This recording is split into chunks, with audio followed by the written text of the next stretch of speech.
காலையில இருந்து ஒருத்தவங்க கூட வரலையே. 10 ரூபாய் வச்சுட்டு என் பொண்ணுக்கு மருந்து எப்படி வாங்கி தருங்க?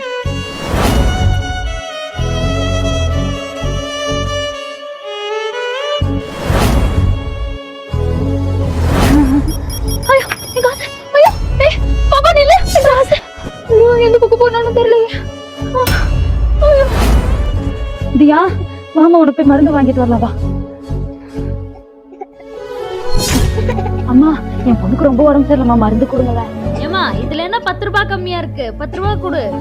அம்மா 10 ரூபாய் அப்புறமா தரமா, கொஞ்சம் உதவி பண்ணுங்கம்மா. இல்லனா இங்க இருந்து கிளம்பு போ. ஐயா ஒரு 10 ரூபாய் இருந்தா கொடுங்க. இல்ல போ. ஐயா ஐயா ஒரு 10 ரூபாய் இருந்தா கொடுங்க ஐயா, ப்ளீஸ். ஜுரம் அடிக்குதுயா குழந்தைக்கு. ஏமா போமா அப்படி. ஐயா ஐயா ஒரு 10 ரூபாய் இருந்தா கொடுங்களேன், ஐயா மருந்து வாங்குறீங்க. ஏமா போமா, உன்ன மாதிரி எத்தனை பேரை பாத்திருக்கா, குழந்தைய வச்சுட்டு பிச்சை எடுக்க வந்துடுறீங்க. என் குழந்தையோட உயிரை விட எல்லாருக்கும் 10 ரூபாய் பெருசா போச்சு இல்ல.